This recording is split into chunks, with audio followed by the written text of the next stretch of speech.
Cerca de 100 pessoas estiveram presentes no primeiro seminário para acompanhamento das condicionantes do Complexo Petroquímico do Rio de Janeiro, Comperj. O evento, realizado na Secretaria Estadual do Ambiente, foi motivado pelo Conselho Consultivo do Mosaico Central Fluminense com o objetivo de estreitar o diálogo com o Comperj e o órgão estadual, a fim de contribuir com o cumprimento das condicionantes de licenciamento do empreendimento. O seminário foi realizado pelo Mosaico Central Fluminense e pelo IBASE, órgão que vem dando apoio ao Mosaico no âmbito do projeto da Mata Atlântica. A abertura do seminário contou com a presença do secretário estadual do Ambiente, Carlos Mink. Na sua fala, ressaltou que as condicionantes estipuladas ao Comperj não devem apenas minimizar o impacto do empreendimento, mas levar benefícios às unidades de conservação e à população do entorno.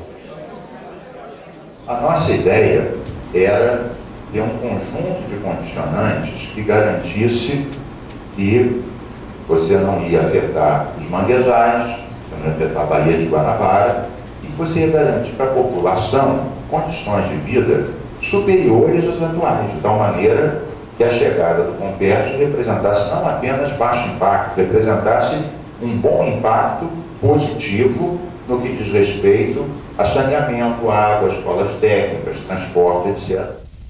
Para que o Comperj recebesse a licença de implantação, uma série de condicionantes foram exigidas. E somente se essas condicionantes forem cumpridas, a refinaria é autorizada a operar. Durante o seminário, o subsecretário da Secretaria Estadual do Ambiente, Luiz Firmino, falou sobre o acompanhamento do licenciamento. O que tem que ficar patente para a gente dentro do licenciamento é se a coisa está evoluindo e se não há, por parte da Petrobras, postergação, como houve durante um tempo em que eu, por conta do Estado, também faço uma meia-culpa, como fiz aqui de todo o processo, não é a Petrobras, eu tenho 5 mil outros hectares para plantar que não estão sendo plantados, porque nós temos que ajudar a dar resposta onde planta e como planta. Um dos pontos discutidos foi o reflorestamento de 5 mil hectares nas margens dos rios Caceribu e Macacu, como parte das condicionantes. Na apresentação feita pelo Conselho Consultivo do Mosaico Central Fluminense, identificou-se a oportunidade de se criar uma cadeia produtiva com bases na economia verde, ao unir a obrigatoriedade de plantio por parte do Comperj e o fomento à produção dos viveiristas, localizados na região de entorno ao empreendimento. Para tanto, o Mosaico considera que algumas metas devem ser revistas. Se diz hoje que 20% das mudas tem que se vir obrigatoriamente da região. A gente entende que com esforço, na magnitude desse empreendimento, e numa articulação com os órgãos públicos, com os órgãos licenciadores, com o Ministério Público, enfim, é possível se criar uma outra dinâmica, um planejamento dentro de uma economia verde, uma visão de economia verde. É isso que a gente pretende, fortalecer aqueles proprietários que têm matrizes dentro de sua propriedade, no sentido de estar contribuindo com essa restauração a partir de suas matrizes e tendo um retorno financeiro para isso. Gerando renda para aqueles que coletam as sementes, para aqueles que produzem as mudas, garantindo ao produtor, ao viveirista, o retorno da sua produção. Hoje o viveirista ele produz uma quantidade de mudas, mas numa expectativa de botar no mercado ou não. Enquanto, na verdade, se houver um arranjo, é possível se garantir para os pequenos produtores também uma melhoria na sua renda, uma incorporação, aquilo que a gente chama de economia verde. Acredito que com base nesse diagnóstico que foi estipulado esse valor mínimo de 20%. Provavelmente esse valor não foi maior justamente porque a gente sabe que não tem grande potencial de produção na região hoje. A gente tem feito, através da Associação Pro Muda Gil, que é a Associação dos Produtores de Sementes e Mudas Florestais aqui do estado do Rio de Janeiro, com apoio da Conservação Internacional e da Fundação CIT, a gente tem entrado com alguns projetos para tentar reverter esse quadro. Então os viveiros que estão na associação, que são todos viveiros registrados no Renasem, também pelo trabalho do Proviveiros que foi realizado, de regularização desses viveiros, a gente está entrando agora na fase de contratação de um representante comercial. para ver se ele consegue fazer venda em grupo. Então, olha, Gustavo, você tem hoje 300 mil mudas para oferecer? Não, não tem. Mas de repente eu tenho 100 e tem mais 2 viveiros perto de você que também tem mais 100 cada um, e a gente consegue te atender isso de forma com mais diversidade de espécies e também genética dentro da espécie, na qualidade melhor. Ainda em relação ao reflorestamento, um grande desafio para a Petrobras é ter acesso às áreas a serem reflorestadas, já que a maior parte está em propriedades privadas. Então nós precisamos efetivamente que os nossos parceiros do IBASE e do Mosaico Central da Mata Atlântica, que eles consigam, ou nos ajudem a formatar essa chegada, essa conscientização dos proprietários rurais, e essa conscientização no sentido de, às vezes, e muitas vezes é a verdade, disponibilizarem as melhores áreas do seu terreno, dos seus terrenos, para que seja feito o reflorestamento. Pela lei, os agricultores eles têm que reflorestar a reserva legal e a APP, margem de rio, por exemplo, às custas deles. Então nós estamos fazendo um arranjo que, ao eles disserem, olha, a minha APP está aqui, a minha reserva está aqui, a Petrobras vai plantar lá, resolve um assunto da Petrobras que não tinha terra e agora vai ter, e resolve o assunto do agricultor que, sem coçar o bolso, vai cumprir a lei.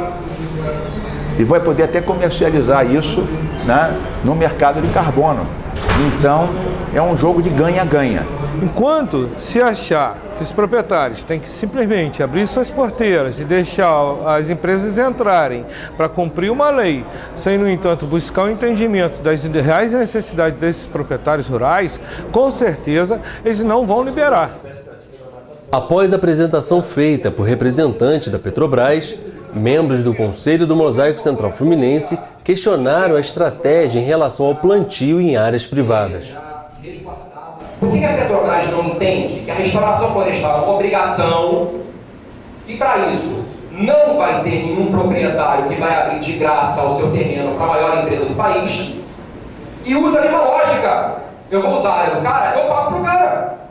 Eu vou usar a área do proprietário, eu arrendo, eu compro, eu pago, faço alguma coisa, faço algum acordo. A Petrobras não pode chegar lá e pagar, mas eu concordo com você. Se a Petrobras está, de alguma maneira, causando algum prejuízo, esse prejuízo tem que ser compensado. Pode não ser diretamente, de repente o pessoal de base tem uma ideia melhor. Outro tema amplamente debatido no seminário foi a água. Todo efluente do Comperj será despejado a 4 quilômetros da costa, por meio de um emissário. Já a água utilizada no empreendimento para processos industriais será de reuso do rio Guandu.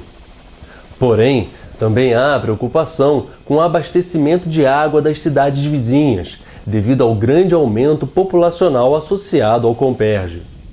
A solução encontrada até o momento é a construção de uma barragem no rio Guapiaçu, com o objetivo de regular o fluxo hídrico nas épocas de seca e de cheia. Essa barragem de Guapiaçu, ela vai ampliar em 70% a oferta de água para 2 milhões de pessoas, através do rio Macacu, e alimentando o sistema Imunama-Laranjal. O questionamento por parte de representantes do Conselho Consultivo do Mosaico, neste caso, foi em relação à suposta ausência de consultas públicas e à apresentação do estudo e relatório de impacto ambiental. Realmente causa surpresa ao Conselho do Mosaico um anúncio em tom oficial da existência dessa obra, da ocorrência dela, sem a gente ter passado por nenhuma das fases tradicionais do licenciamento ambiental. Não houve uma audiência pública, os órgãos ambientais não receberam os estudos de impacto ambiental, então há um grande desconhecimento sobre o que de fato se pretende com a barragem, qual é o seu porte, quais são suas características e principalmente quais são seus impactos socioambientais. Entendemos, portanto, que o controle social desse empreendimento está comprometido. As discussões sobre a barragem, como ela vai ser, se vai ser para cá, para lá, como vai ser, está agora em discussão no processo de avaliação de impacto ambiental e a sociedade, o Mosaico como um todo, vai poder discutir todas essas questões. Mas já houve, desculpa interrompendo, mas já houve uma consulta pública em relação à barragem, a questão dessa barragem? Já, porque ela está no plano de bacia da região. O plano de bacia já é o originário de uma consulta pública para o futuro do leste fluminense. Então ela e mais 3 outras barragens já eram previstas ali para a região.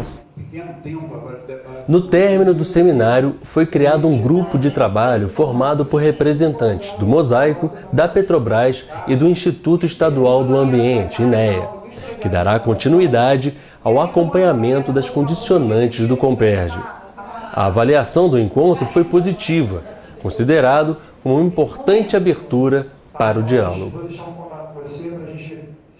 Breve registro, né? deixar registrado aqui, assim, a minha satisfação em particular com o que aconteceu hoje foi um marco, acho que um marco do âmbito do Estado do Rio, né? E eu acho que algumas questões, todas as falas foram muito importantes, né? Todas as colocações foram muito oportunas, e eu acho que já deu para identificar aqui algumas questões centrais que a gente vai precisar colocar como prioridade na pauta do GT. O IBASE vem se esforçando para abrir canais de diálogo, principalmente, né, num território que nesse momento, né, ele está sofrendo o impacto grande de um empreendimento do porte do Comperj, com algumas ações que já vêm sendo alvo da preocupação e da atenção do Conselho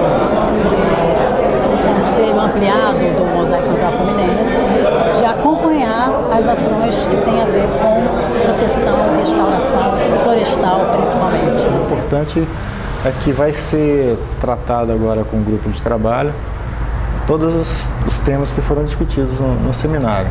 A gente gostaria de uma coisa mais concreta, né? Mas, insisto em dizer, pelo menos a gente agora tem uma forma, um canal aí para começar a conversar melhor. O melhor fiscal é o povo consciente. O melhor fiscal são os conselhos consultivos empoderados.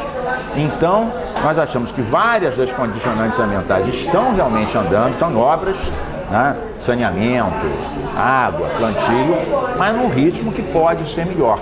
E nós contamos com os olhos e ouvidos atentos das unidades de conservação e do Mosaico para isso acelerar e ser de qualidade ainda melhor. Cumpra-se!